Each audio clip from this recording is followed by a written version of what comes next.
에서는 저보고 사치를 부리는 이기적이고 자기밖에 모르는 사람이라고 하는데 그쪽 말대로 제가 억지를 부리는 것인지 판단해 주세요. 일단 저와 남자친구는 동갑내기로 저는 외동, 남자친구는 누나가 둘 있습니다. 각자 조건을 말씀드리자면 저는 그냥 그런 수도권 4년제 대학을 나왔고 남편은 수도권 2년제 전문대를 나왔습니다. 저는 대학 졸업 후 아주 잠깐 직장 생활을 하다가 부모님의 작은 도움으로 사업을 시작하게 되었고 운이 좋아 사업이 잘 되어 지금은 평균 월 수입이 남들 연봉 정도는 됩니다.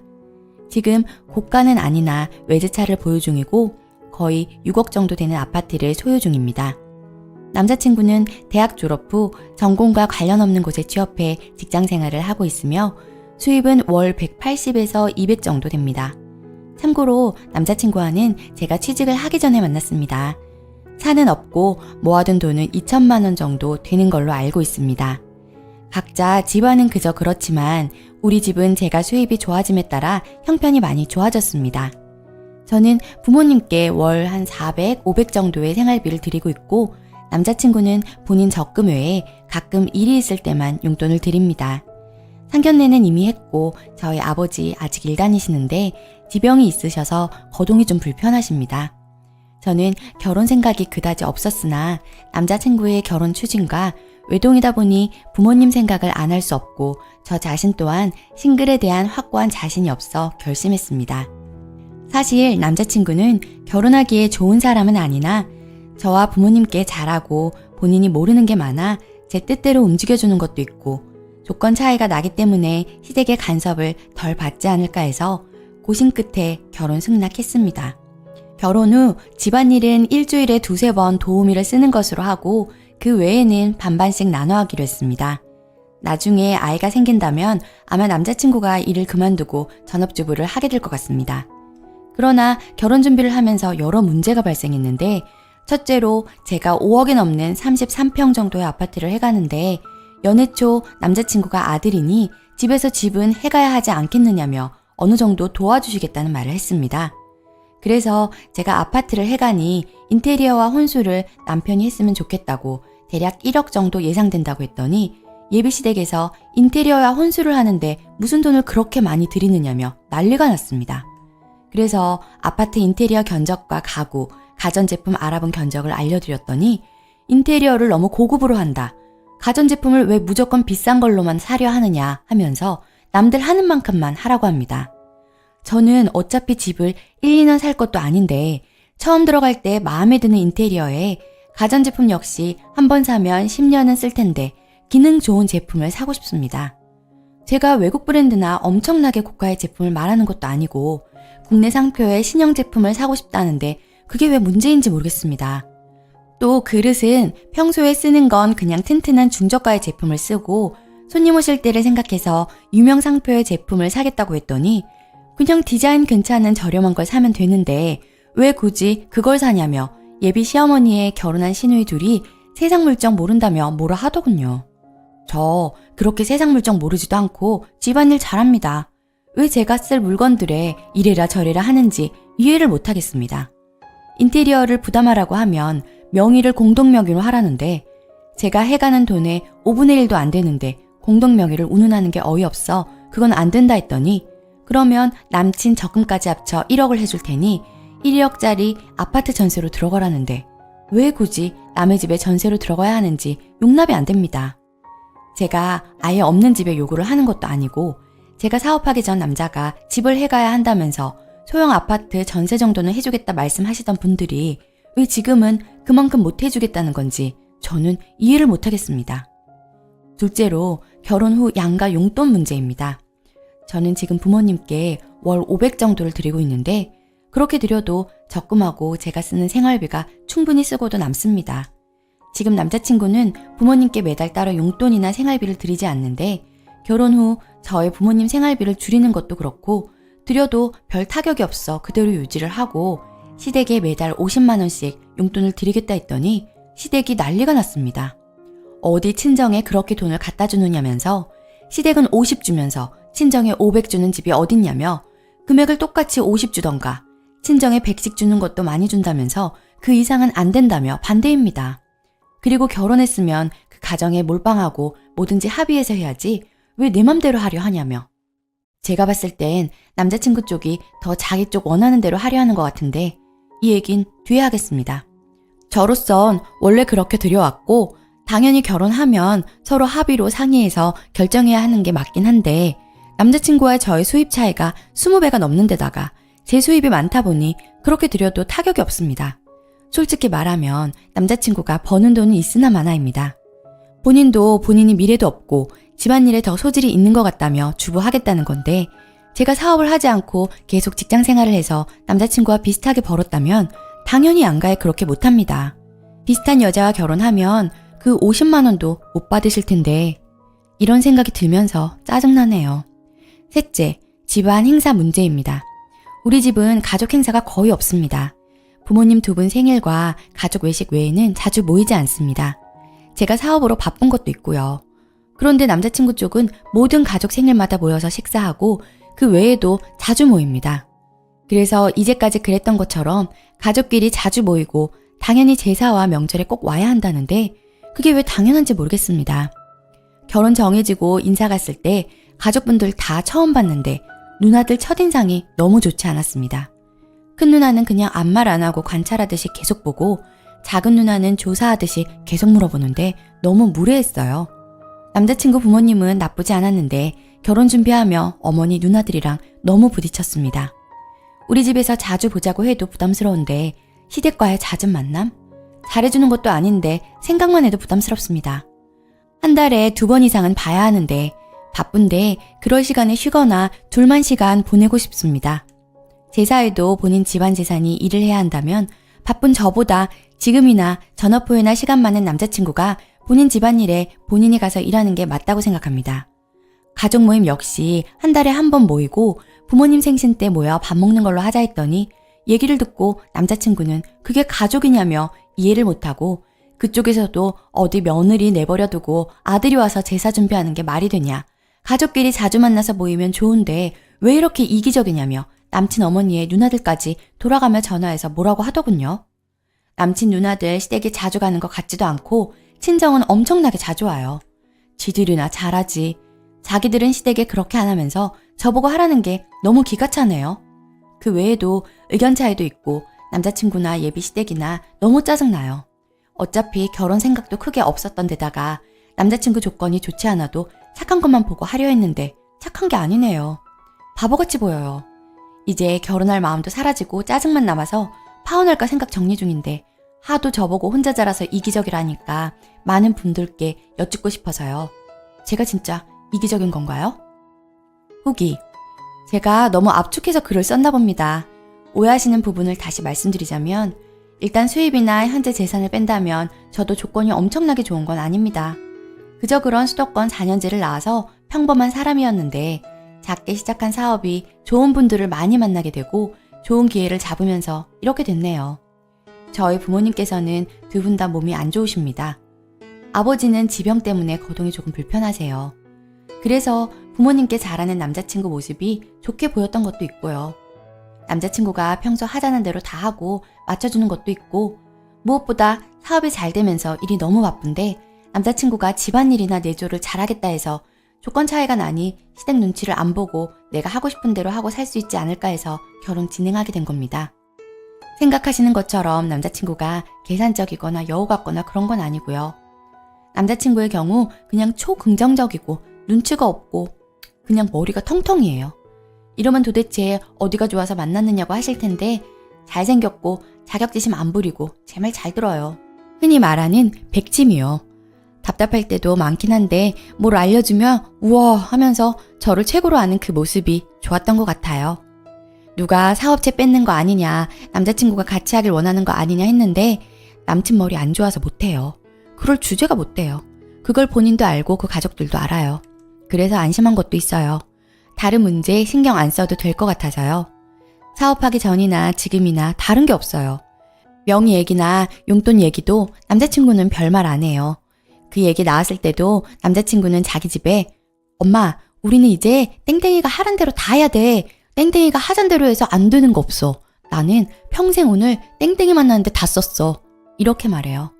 다만 남자친구는 가족이랑 너무 친하고 좋아하는 게 문제였어요. 제가 알고 느끼는 걸 어떻게 설명해야 할지 난감하네요. 그냥 그 사람은 가족이랑 자주 만나서 모이고 밥 먹고 웃고 그래야 하는 줄 알아요. 원래 우리 집이 그러기도 하고 사업 때문에 바빠서 저만의 시간을 필요로 하는 게 남자친구는 그걸 이해를 못해요. 왜 가족이 불편하냐고. 가족은 서로 사랑하고 힘들 때 도와주고 의지하는 거 아니냐고.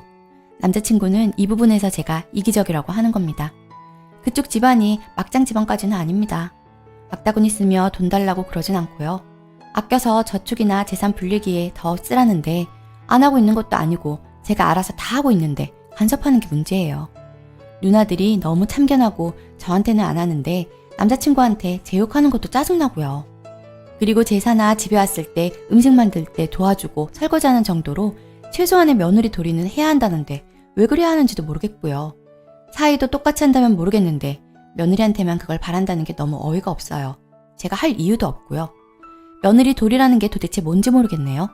며느리 도리는 있는데 사위의 도리, 시부모의 도리는 없나요? 문제가 되었던 상황만 얘기했더니 제가 너무 착한 것처럼 적어놓았나 봐요. 저 그렇게 호구도 아니고 멍청하지도 않습니다. 변호사 통해서 혼전 계약서나 이혼 시 재산 분할에 대해서도 상견례 전에 다 알아봐 두었고요. 그냥 내조 잘하고 집안일 잘하고 제가 하자는 대로 다 할 사람이라 결혼하려고 했는데 아무래도 안 될 것 같아서 제가 틀린 게 아니라는 걸 확인받고 싶었습니다. 그리고 그 집에 보여주려고요. 결혼 진행할 생각 없어요. 주변 사람 중 제가 남자친구를 돈으로 사는 것도 아니고 조건이 차이가 나니 남자친구나 예비시댁이 내가 하는 대로 간섭 안 하고 내버려뒀으면 좋겠다라고 생각하는 건 너무 나쁜 거 아니냐. 액세서리 같은 남자를 바라는 거 아니냐고 말을 해서 그게 나쁜 것인지 다른 사람 말고 들어보고 싶은 것도 있었고요. 오늘 파혼하자고 얘기할 생각입니다. 이 결혼은 아무리 생각해도 아닌 것 같아서요. 이야기 들어주셔서 감사합니다. 댓글: 이기적이라 미안하다, 파혼하자 하세요. 진짜 이기적인 모습 한번 보여주시고요.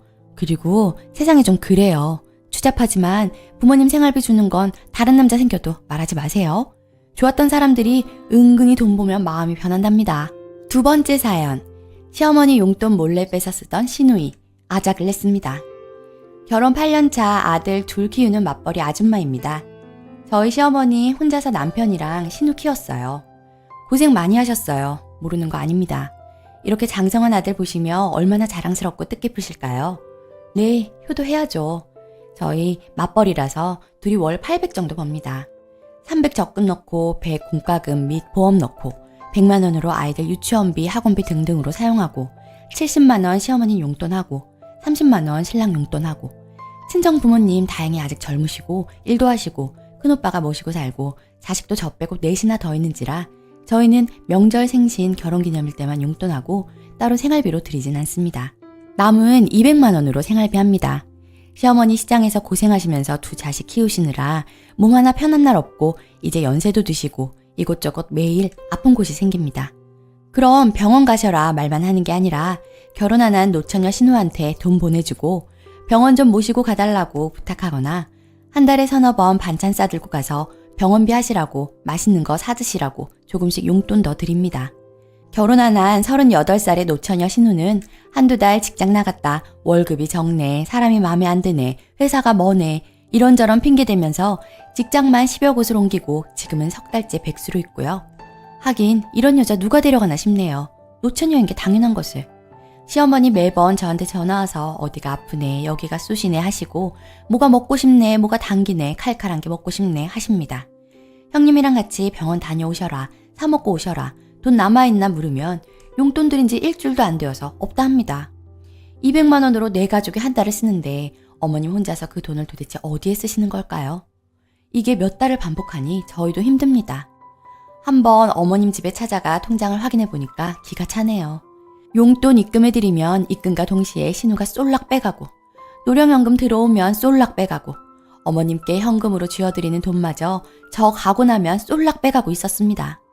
어머님에게 하는 효도로서 드리는 것이지 형님 생활하라고 드리는 돈 아니잖아요. 그거 알고 난 후 어머님께 제 카드 드렸습니다. 용돈 따로 안 드리고요. 생활비 통장에 체크카드 발급받아서 앞으로 드시고 싶은 거 있으시거나 아프시면 이 카드로 결제하시라고 말씀드렸죠. 그렇게 닷새 정도 흘렀을까요? 낮에 따르릉 문자가 오길래 확인하니 영화관에서 영화표 끊고 팝콘 같은 것도 사드신 모양이더라고요. 한참 지나 따르릉 또 와서 확인하니 패밀리 레스토랑. 기가 차서 어머님께 전화해서 어디시냐 하니 집이라고 하시며 저한테 미안하다고 하시네요. 카드 형님이 가져가셨느냐 물으니 아이고 내가 어딨다고 말도 안 했는데 어디 있는지 어떻게 알고 병원 가려고 서랍 열어보니 가져간 모양이다. 그리고는 팔을 못 들겠다고 하시길래 일단 급한 대로 병원 가셔서 전화 달라고 하고 자주 가시는 정형외과에 말씀드려 치료비 계좌이체 해드렸습니다. 그리고 형님한테 전화해서 어디시냐 하니 친구 만나러 잠깐 나왔다 하시길래 말했죠. 앞으로 저 어머님 용돈 못 드려요. 그 카드 정지시킬 테니 그렇게 아세요? 하고 전화 끊어버렸습니다. 그러니 다시 저한테 전화 수십 통을 하시는데 거절하고 수신 거 보여놨더니 카톡으로 오만 욕하길래 차단하고 있었습니다. 근데 이번엔 남편한테 전화 와서 미쳤느냐고 어머님 용돈을 갑자기 끊으면 어쩌는 거냐고 욕을 하고 난리를 치네요. 너 지금 상황 파악이 안 되냐. 남매지간 사이 틀어질까봐 내가 입 다물고 있으니 눈에 뵈는 게 없냐고 이제까지 있었던 일 다 말했네요. 차라리 내가 모시고 살았으면 살았지 형님 있는 집에 용돈 절대 못 드린다고 말하고 전화기 꺼버렸네요. 저녁에 무슨 사달이 날지 겁나네요. 근데 진짜 보자 하니까 사람을 보자기로 하는지 하나 있다는 딸이 이제까지 키워준 은혜도 모르고 효도한답시고 용돈 주는 거 그거 몇 푼이나 한다고 그걸 쏠락 빼먹고 그걸로 쳐놀고 지랄인지 이번에 진짜 정신 차리게 해주고 싶어요. 추가. 일단 저 친정 부모님 슬하에 자란 건 고작 7년이고요. 그것도 성인 돼서요.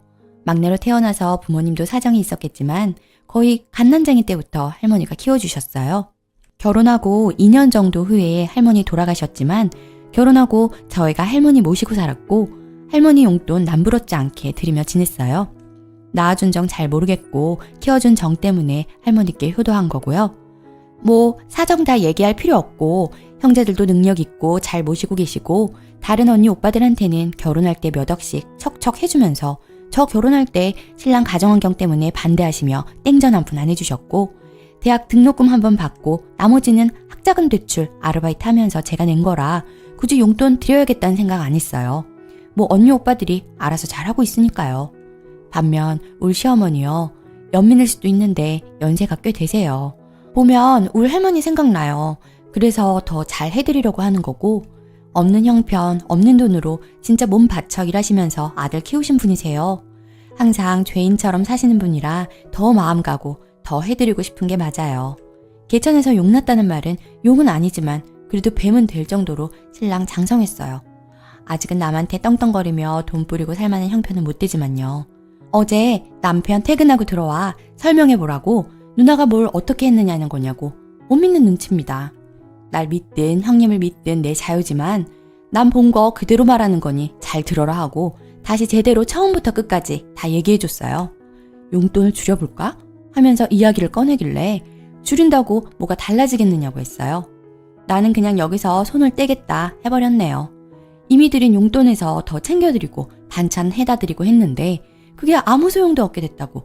난 당신 키워준 어머님 고생하셨다고 이제 편히 효도 받으시라고 한 거였지 네 누나 일 안 하고 놀고 먹게 하려고 이 짓거리 한 거 아니었다고. 앞으로는 시어머님께 안부 전화 외에 금전적인 부분은 다 너한테 말하라 할 거고 앞으로 너한테 100만 원 줄 거니까 어머님께서 돈이 부족하다 하시든 신우가 그 돈을 야금야금 갉아먹든 네 선에서 알아서 해결해 라고 결판 냈네요. 남편은 아까 화내서 미안하다 하길래 형님이 전화해서 뭐라 했길래 자초지종 들어보지도 않고 화부터 냈느냐 하니 전화가 와서 야 옳게 안 되겠네? 엄마가 너 어떻게 키웠는지 알면서 어떻게 용돈을 끊겠다고 그러냐? 하더래요. 그래서 왜 그런다는데 하고 물으니 몰라 갑자기 전화 와서 용돈 다 끊겼대. 엄마 병원비 어쩌라고 하길래 전화 끊고 저한테 전화 와서 화낸 거라고 합니다. 그 부분은 저한테 석고대죄했으니 이해하고 넘어갑니다. 어머님에 관해서는 늘 죄인이라 생명의 은인처럼 생각하는 남편이라 이해합니다. 대화는 끝냈고 형님이랑 통화 좀 해야겠다 하고 나가서 한 30분 있다 들어오더니 제가 말한 대로 하기로 했고 뭐 본인이 알아서 할 테니 신경 쓰지 말라 하더라고요. 그러곤 끝입니다. 별다른 일은 없습니다. 그냥 이제 어머님 용돈을 신우가 야금야금 갉아먹는 꼴 신경 안 쓰려고요. 근데 전 왜 어머님께서 너무 안타까울까요? 진짜 맘 같아서 모시고 오고 싶은 마음인데 남편은 반대하는 처지입니다. 어머님은 항상 1+1이라고 자기 누나를 한심하게 생각하는 사람이라 그런 것 같습니다. 그리고 이 기회에 신우랑은 연락 안 하고 지내려고 합니다. 양심이 있다면 저희한테는 또 손 못 벌리겠죠. 댓글. 사람이 저렇게 양심이 없을 수가 있구나. 정말 대단하다 대단해. 어휴 미친. 신우는 그 와중에 제 돈 끊길까봐 정말 진심으로 한심하다. 오늘의 사연은 여기까지입니다.